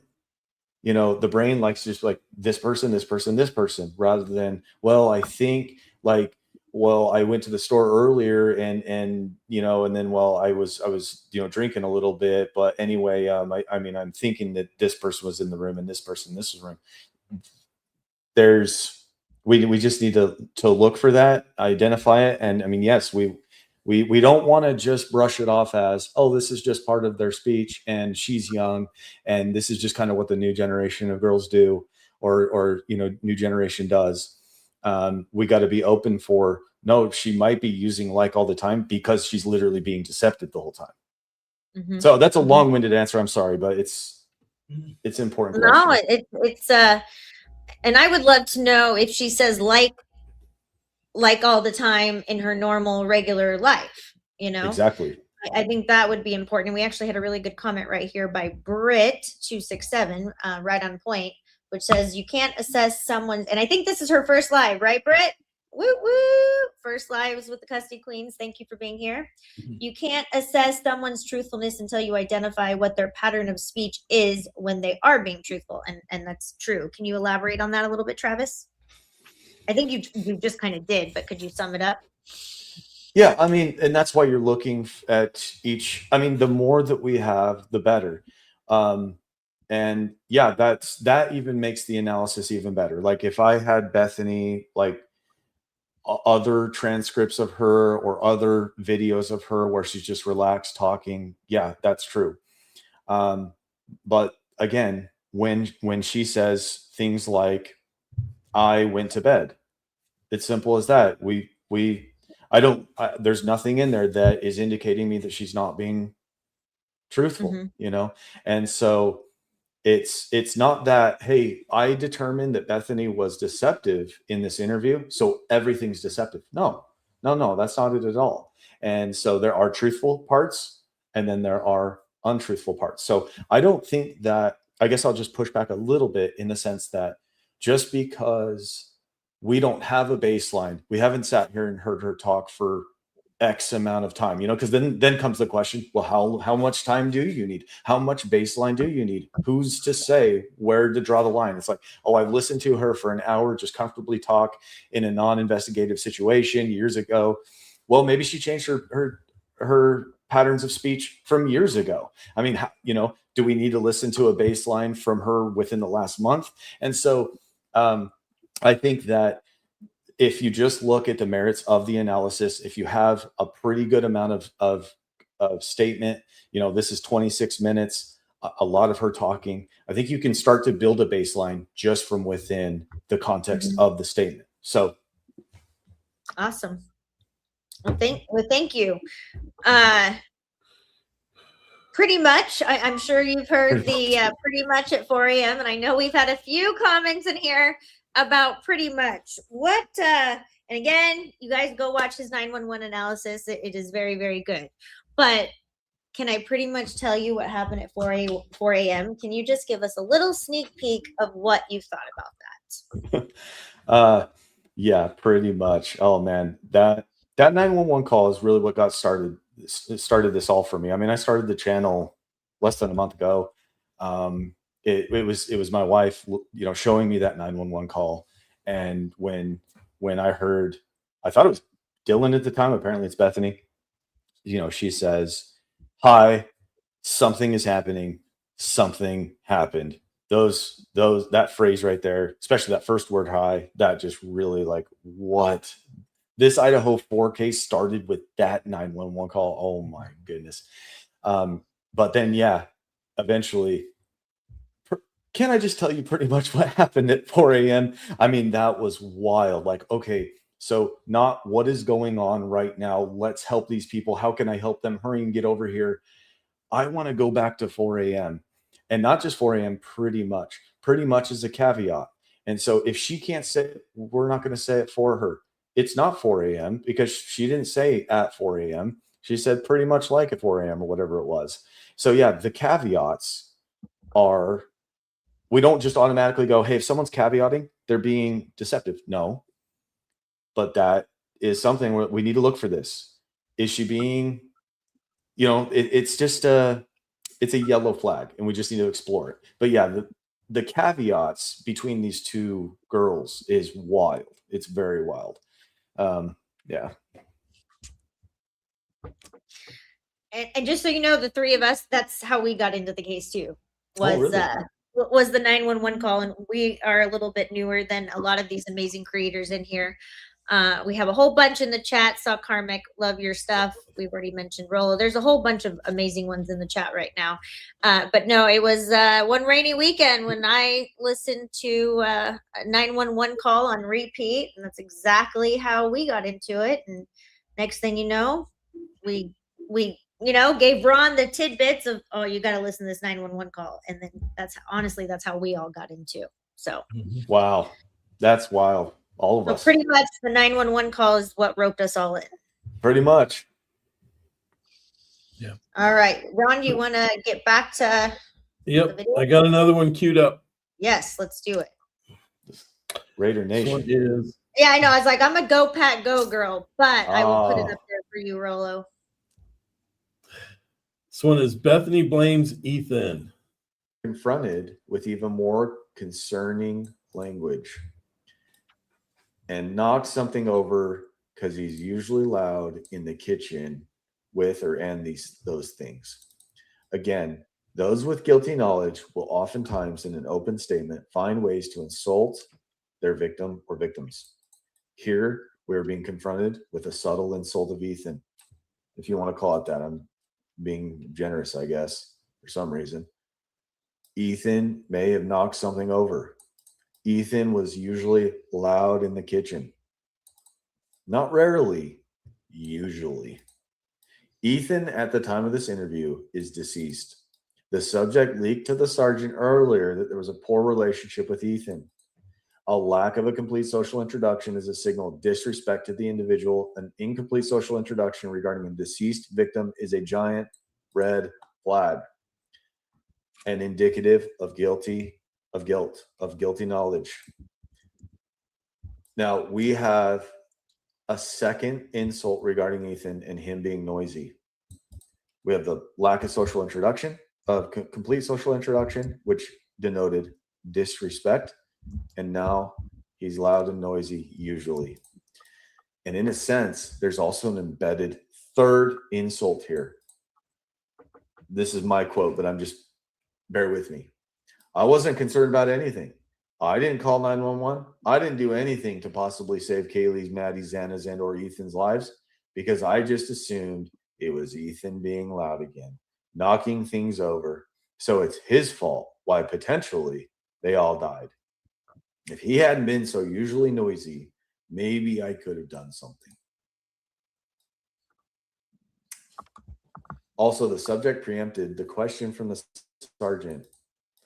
Why would you think it was Ethan who knocked something over? Okay. She preempted that. Ethan was here or something and knocked something over because he's usually loud in the kitchen. Right? But I thought people were just making food, like and Ethan was here or something and knocked something over. Well, why would you think that, subject? Because he's usually loud in the kitchen. She was preempting this. Right. Heavy stuff. That's funny. That's one of the things that I tell my clients all the time when you're answering in trial or in a deposition. If you're starting to say because, stop. You're going beyond the question because we want them to just answer the question.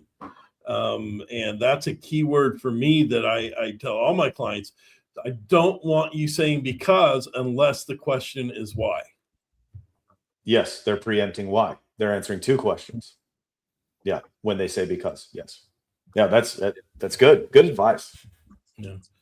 Well, and I think the danger for us is that they may be going on to answer a question that was never going to be asked and maybe give up information that we didn't want them giving up voluntarily.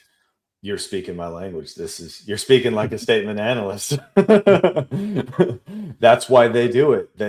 That's why we're listening very carefully to when they explain why, because they're leaking. They might leak. Well, when someone is in a statement, sitting across from law enforcement or an investigator or whatever, and they preempt a question from the investigator, the statement analyst is recognizing that as they are no longer recalling what happened. they are showing that the presence of the investigator is sensitive to them, and that it might also be a we look for indications of persuasion. And in statement analysis, I'm having a hard time saying my own dang word here.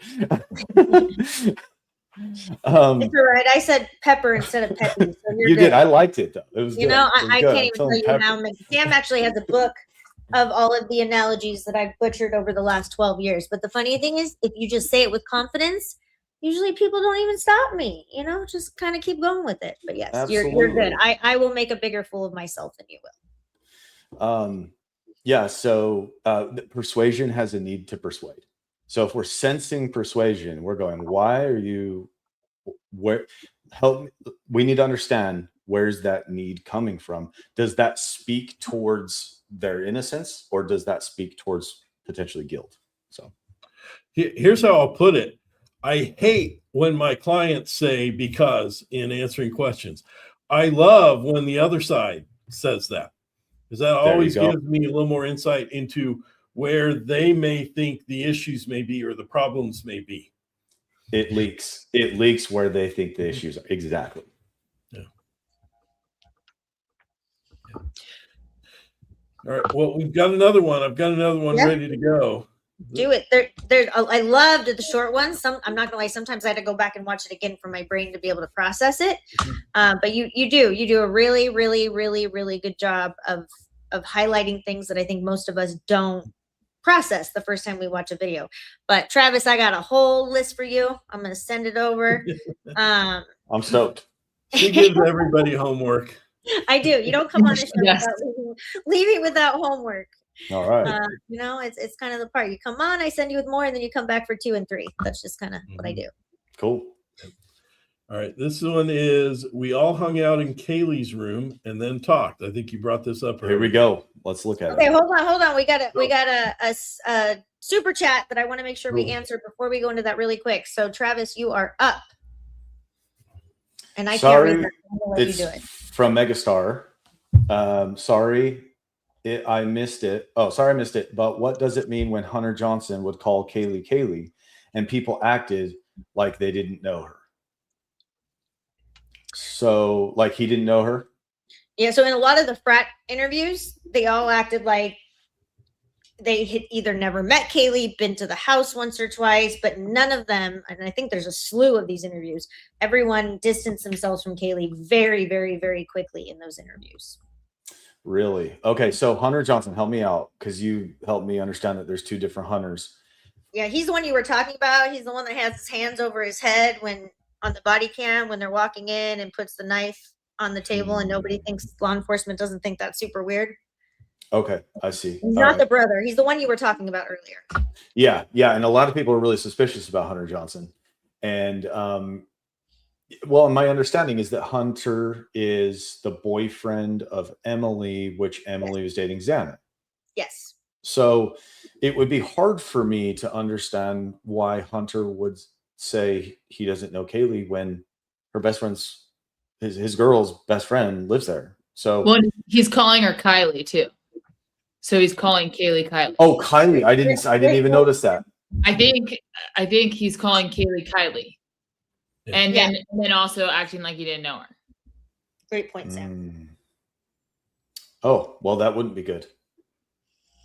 That wouldn't be good. Yeah, no but I don't know. I mean, I don't know. You know, this is something like I'm sure people get frustrated with me because you guys know, 1,000 times more about the case than me and all of this interweb of relationships and stuff like that. And honestly, for me to be like as objective as possible, because when I'm pulling up a transcript, my goal is to understand the psychological reality of this person speaking. And the more case facts I have running through my mind, the less objective I'm going to be, and the more biased I'm going to be, and the more I might look for reasons to connect this with this case fact and stuff like that. And so it's hard for me. I'm like, I don't want to be, so I'm kind of in a little bit of an awkward, not that I'm a victim or anything, but I know that I'm revealing a lot of things about these people that helps us, ultimately maybe solve the case. But I also try not to know too many case facts. So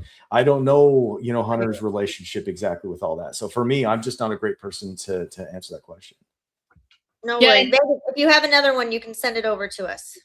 And maybe your opinion on it will change, or maybe you'll be able to listen to that specific sentence and it will change. But just one observation that I have in this sort of separation from knowing Kaylee that you see in general with quite a few people is just kind of not understanding what the definition of know her is, because it sounds like a lot of people are saying they didn't know her, but they're also frequently around her. They're partying with her, have partied with her, very good friends with her friends. But it seems like there's a lot of individuals saying they don't know her, while also saying that they're regularly around her. So I think it's just an observation that I think a lot of people have made. And Sam, read that Great that comment real quick. That might give a little bit. I literally have to wear my glasses to read these comments now.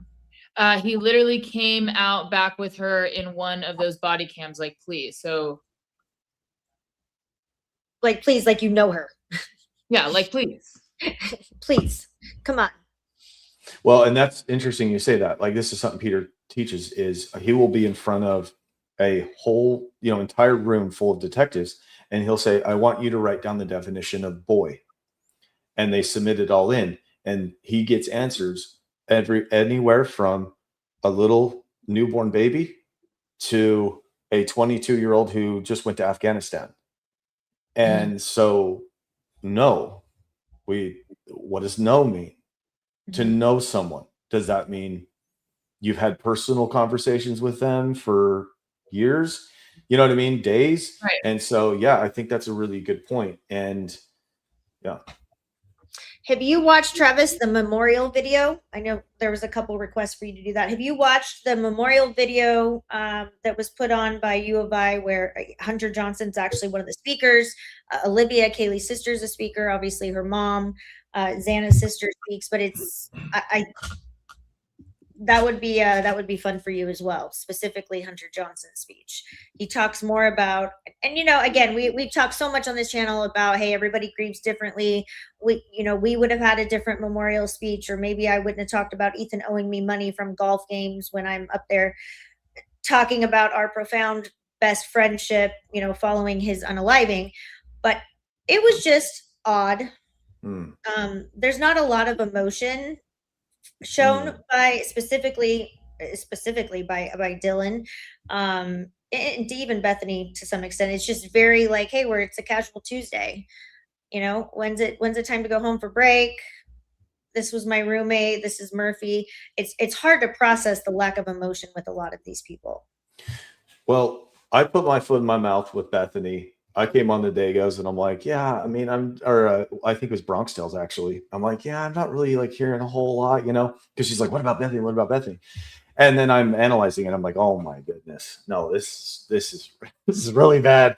And so, hey, maybe Hunter Johnson, I sit and analyze him, and I realize, wow, no, I was way off. And it exposes how it is really hard to just sit and listen to someone off the cuff and identify all these things unless you're really trained and really experienced. And I guess in a sense, I'm almost defending, people who do miss it when they're sitting here interrogating. And I want to be careful with what I say here, but if you're a sergeant, you should be pretty good at deception detection. But at the same time, Peter has said, he's taught that so many of these law enforcement professionals, they actually have horrible deception detection. They're really bad at it when they get tested for it, even though they learned it in the academy and all that stuff. They got into the field, and then after a while, they just become jaded and they just don't believe in words at all. And so, I think we need more statement analysts. We need more professionals that are training law enforcement, that are helping them with this. And then we don't run into situations where we're listening to an interview like these and horrible questions are being asked, horrible follow-ups are being asked, or no follow-ups, and it just makes your jaw drop. I'm glad we're not the only ones noticing that. No, sir. That's a repeated theme as we go through the witness videos. Yeah. Oh, I notice as well. You are not alone. Hey, I got a great business idea. Ron, don't you think we need to have Travis come train, do like we have about 30 attorneys here. I think you need to do some training with all We're of thinking our. along the same lines. I would love to. That would be amazing. That would be, there's a lot, we have a lot of new-ish attorneys that we like to give courtroom experience right away. But I mean, there's a lot of things you're saying that I wish I would have known, 15 years ago as I was thrown into the deep end. And a lot of being a good attorney is learning from life experiences and unfortunately all of the mistakes that you make along the way. But I think maybe we could set something up with you doing something with our attorneys. I think that would be really cool. Awesome. Yeah, that excites me. That's amazing. I mean, I felt a little intimidated, but I the more I'm doing this, I mean, I'm just feeling like I'm in my element. I mean, I did, went through Dylan, I did a couple other things, and then I'm on Bethany, and I just feel like I was telling my wife, I'm like, man, I feel like my axe is getting sharp and sharp, So awesome.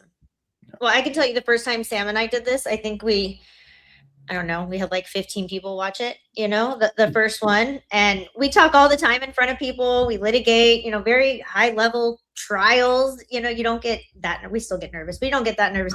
And then in here, it was like, we kind of look at each other like, what do we do? How do we not talk over each other?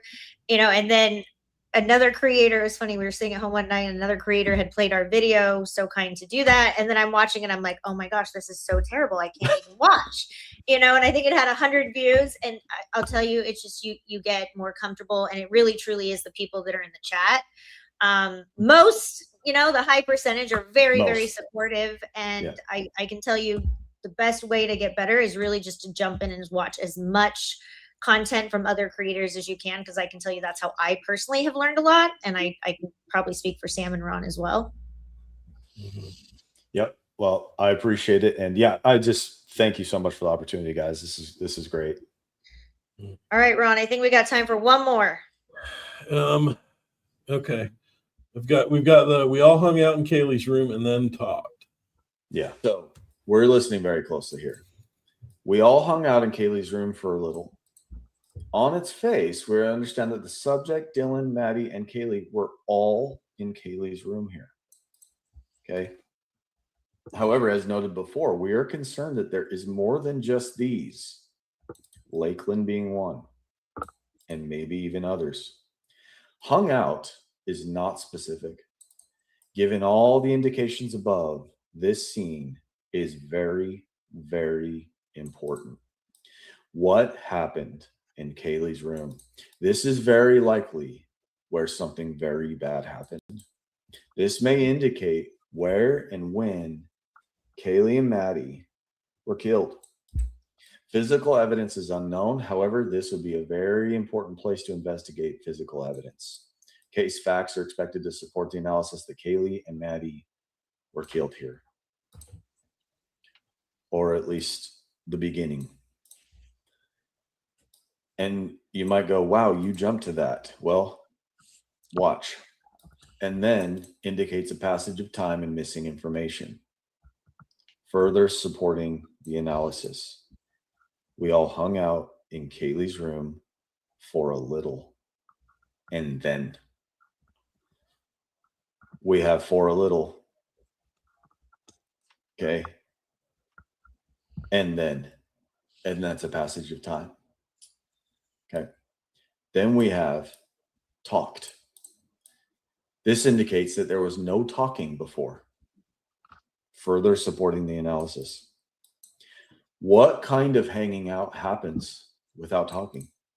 This is a very bad sign, further supporting the concerns about this moment here in Kaylee's room.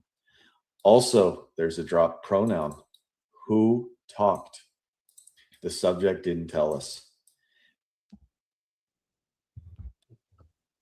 Yeah, so we had talked about that earlier. And so when I say like for a little, just to be clear, I mean, she's saying, hey, we all hung out in Kaylee's room for a little, which is, for a little bit of time. I mean, that's what we're trying to understand. I mean, for a little might be a lot to some people, and a lot might be a little to other people, right? We don't know what she means for a little. But right after a little, then she skips time. So, and then is temporal lacuna, as Peter says. I think it's Latin, but it means that the brain marked, we're skipping things now. We're skipping things. And so that is kind of contradictory for a little and then, yeah, I mean, the talked. So, and then after talking, she says, and then. So even after the talking, there was even passage of time. So her brain is telling us there is a lot of missing information here. If they were just hanging out in the house, there's, hanging out in the room for a little, then we went downstairs. That's not what she's saying. Ooh, here's an interesting one. When Dylan says last night, referring to the night before last night, it means she didn't sleep that night. That's a good call. It's a very good one. So I put it up there. Do you guys have any questions about that? Any, about those words there?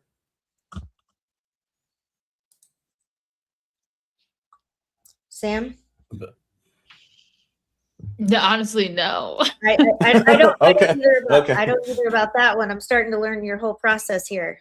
No, it makes sense. It just seems like there's a lot of omissions, a lot of concern that you're not getting necessarily an organic answer. I don't know if that's because it's thought out in advance or what the rationale is when you're saying and then what is that gap of information in there? I don't know that I can make a jump. Yeah. And figure that out. But yeah, I mean, that's all I got, guys. I don't know. Yeah. Okay. Well, that's cool. That makes me feel good. That's cool. So what was I going to say? She also has, right after this, she then says, Maddie and I took Murphy out to pee, the dog. And then, so she has 5 and thens here. She has 5 and then. So much time is passing. She cannot just give this nice, smooth testimony of what happened at this point. She also has an explanation here where she says, I said I was going to go to bed because I was tired. We go to bed because we're tired. We don't need to describe that to the sergeant.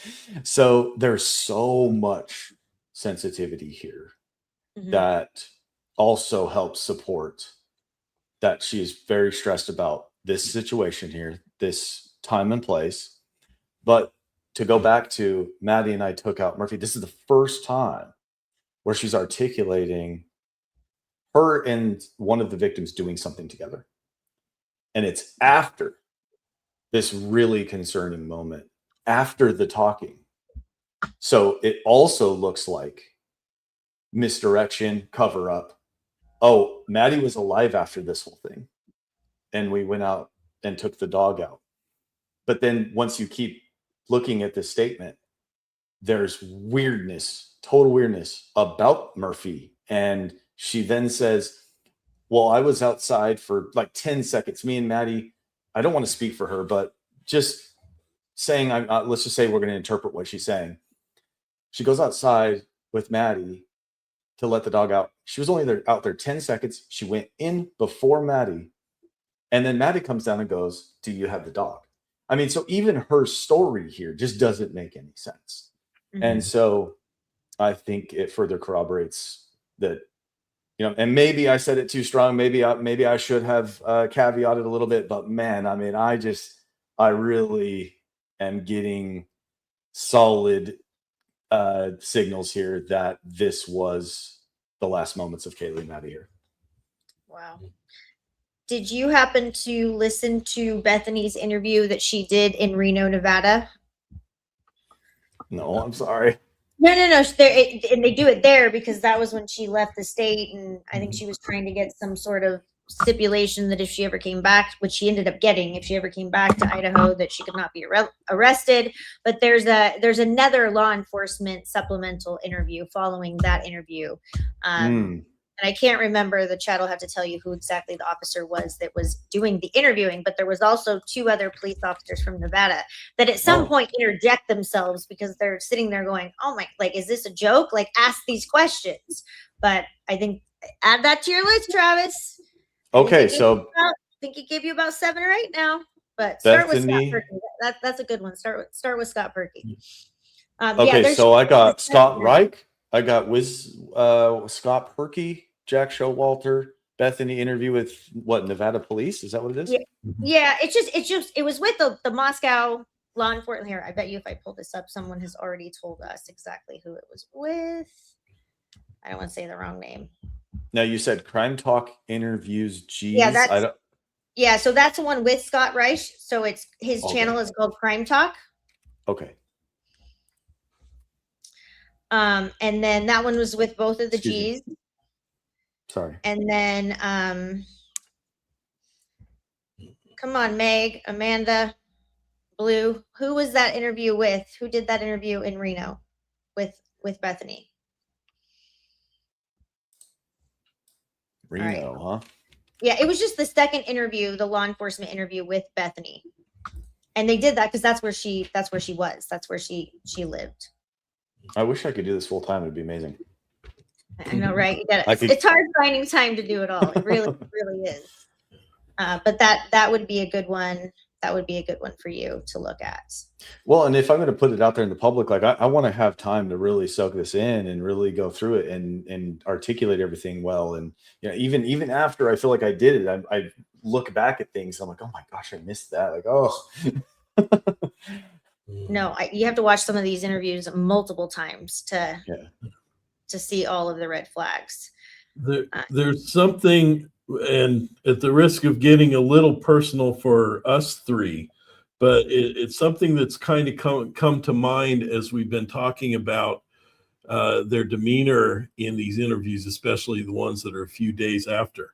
We, the law firm we work for is Holstrom, Block and Park. Park is Jim Park, who passed away about 2 weeks ago. And we've been dealing with that. I've known Jim for a long time. Sorry to hear that. But what I do know is it's been very difficult for all of us to talk about him over the last week or so. And in fact, I remember we had a meeting last week where we kind of talked about him and the emotion everybody was feeling and expressing. I didn't see that in a lot of these interviews over the week after these murders. That was missing, and having just kind of experienced it for ourselves, it kind of raises a red flag too at the lack of emotion of any of these kids in the week or two after the murders. So that it's an issue. I don't know if it's because of the nature of the roommates and friends, but anyone who you would consider a friend, there's going to be the emotion, and there's going to be a time when it's going to be hard to talk about them, and so it's that it just kind of highlights that with what we've been going through. Absolutely. I mean, I lost my best friend. God, it was 2011. I still have a hard time talking about it. I still, to this day, he meant so much to me. And within a week, 2 weeks, in some instances here, this is the same day that we're getting. Bethany was crying and stuff like that. She was emotional. Dylan wasn't. Yeah. Dylan seemed more scripted. Mm-hmm. Yeah. And Ron and I, on our last show that we did, Sam was actually on vacation, so she wasn't with us, but I was using Sam to make the point that if I had found out that if I walked in and saw Sam stabbed, I don't know, 60, 70 times, it would have been such a different response. I wouldn't be saying pretty much, can I tell you what happened at 4 a.m.? I don't even know that I would be able to talk, to be honest. Exactly. Yeah. Yep. It's all there. We're seeing all the all the indications. Mhm. Well, Travis, thank you so much for bringing your expertise. I know we could probably go another hour, but we try to keep it around 2 hours. But I know that we're gonna Cool. have part 2 and 3 because I gave you a whole bunch of homework. So make sure you turn it in there, Travis. I'm just messing with you. But there are some really good suggestions in there. But there is so much that the community needed you. We're always looking for people that can bring more perspective, and their truth and any evidence that you get. And I think it's really important to this community to continue to bring more professionals to the table that are willing to talk about this case and put themselves out there. I think that's incredibly important. Well, thank you. Go ahead. And thank you everyone for watching our live with us. Thank you so much for all the super chats and all of your questions. We really cannot say thank you enough. Please remember, this is all for entertainment purposes. We are not making any specific allegations or accusations. Ron, final thoughts. No, I think this is right in my wheelhouse as an English junkie and language, and I took linguistics classes, and this is just fascinating, and I love the insight. I'm going to dive more into your videos, and also look at Peter Hyatt. I think that's fascinating. A lot of what you've been saying kind of is consistent with what I've learned the hard way over the years, and so I'm really anxious. I think it's all about learning as much as we can, and I think this is great. Well, awesome. Thank you so much, guys. Hold on, Travis. We have a super chat that I missed. But there you go. There's the name of the law enforcement. It was Grossnick right there. Grossnick. That is the person that interviewed Bethany in Nevada. Thank you, Laura. Appreciate you. And then there was hold on. I want to make sure I got all the super chats. I know there's one I didn't. Oh, there's a couple I didn't get to. So good thing I looked. We will start. We did make it. So Kelly Jones, thank you so much for the super chat and actually for coming on. Funny story is her and I kind of were going back and forth in the comment section on a comment, and I think we 100% reached a common ground. And I appreciate people giving feedback and being open to seeing a different perspective to things. So I really appreciate it, Kelly, and I respect our conversation. So Sam, can you read that for me? Just because these ladies and Ron and their guests and all they do deserves a boost and thanks. Thank you, Kelly. Someone brought up unscrewing under the door frames and seeing if anything pulled. Maybe it was discussed already. I'm just tuning in. Can't do that now. The house is gone. Yeah. I don't know if anybody did it. I think there were a lot of shortcomings in the investigation. So I think a lot of stuff that could have and should have been done was not. We know that at least part of the bed frame was unscrewed and put into the evidence locker in Moscow, because that's where Turvey and took law enforcement to go discover the hair and the blood that were dried on the bed frame. That was discovered. Wow.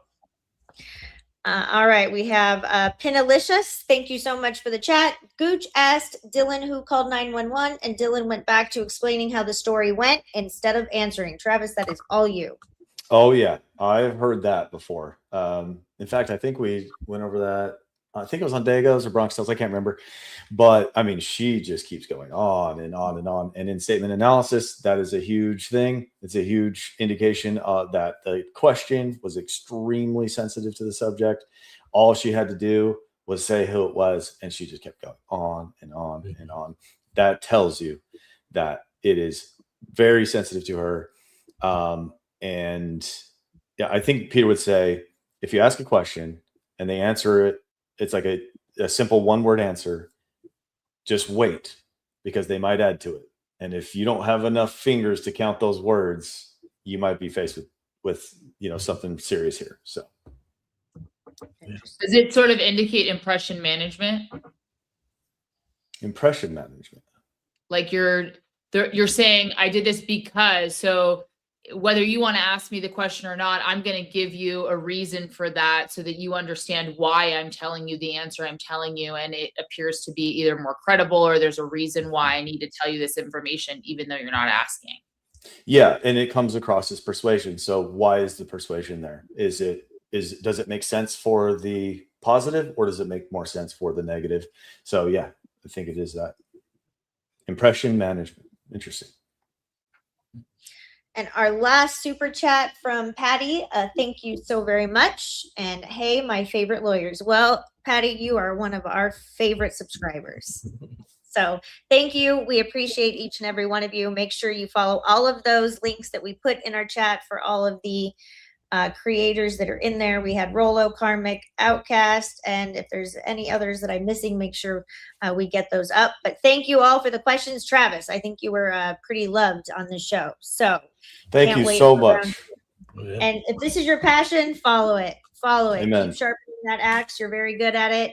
And if you love what you do, you never work a day in your life, right? Or at least that's right. Amen. God bless, guys. Thank you again so much. Thank you so much. Bye, everyone.